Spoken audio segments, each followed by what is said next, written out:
గురుగారు, మకర రాశి వారికి ఈ వారం ఏ విధంగా ఉండబోతోంది? మకర రాశి వారికి 3వ రాశిలో శనిగ్రహం మాత్రమే యోగిస్తోందండి. ప్రధాన కార్యక్రమాల్లో కృషిని బట్టి విజయం ఉంటుంది.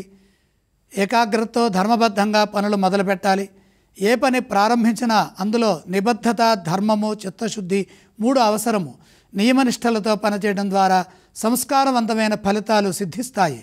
ఏ పనిలోనూ అశ్రద్ధ వహించవద్దు, ఇతరులపై ఆధారపడవద్దు, నిర్లక్ష్య ధోరణితో పనిచేయొద్దు, సంభాషించవద్దు. సత్యాన్వేషణతో కూడిన ప్రణాళికలు సిద్ధం చేయండి. కాలానుగుణంగా నిర్ణయాలు తీసుకోండి. కాలం వ్యతిరేకంగా ఉన్నది. అవసరాలకు తగ్గట్టుగా కృషిని కొనసాగించండి. నాకు విజయం లభిస్తుంది అనే నమ్మకంతో మీ ధర్మాన్ని, మీ కర్తవ్యాన్ని మీరు ముందుకు తీసుకెళ్ళండి. వృత్తి, ఉద్యోగ, వ్యాపారాల్లో ఏకాగ్రతను పెంచండి. ప్రధానంగా ఉద్యోగంలో తోటివారి సూచనలు అవసరమవుతాయి. సామరస్య ధోరణి అవసరము. అధికారుల నుండి ఒత్తిడి ఉంటుంది. సమయస్ఫూర్తితో, చిరునవ్వుతో ముందుకు సాగండి. పనులు వాయిదా వేయకుండా సకాలంలో బాధ్యతల్ని పూర్తి చేయండి.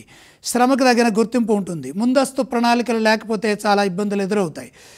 వ్యాపారంలో కూడా మంచి ధోరణితో ముందుకు సాగాలి. నూతన ప్రయత్నాలు ఏవీ చేయొద్దు. ఉన్నదాన్ని జాగ్రత్తగా కాపాడుకోవాలి.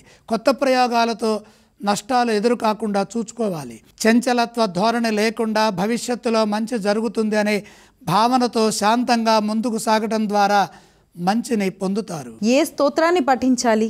మకర రాశి వారు నవగ్రహ శ్లోకాలు తప్పనిసరిగా ఈ వారంలో రోజుకొక్కసారైనా చదువుకోవాలి. ఈ రాశి వారు ఏ ఆలయాలను సందర్శిస్తే శుభ ఫలితాలు కలుగుతాయి? నవగ్రహాలని దర్శించడం మంచిది. ఈ రాశి వారు ఏవేవి దానం చేయాలి? నవధాన్యము నవగ్రహ పాదాల దగ్గర ఉంచి నమస్కారం చేయండి.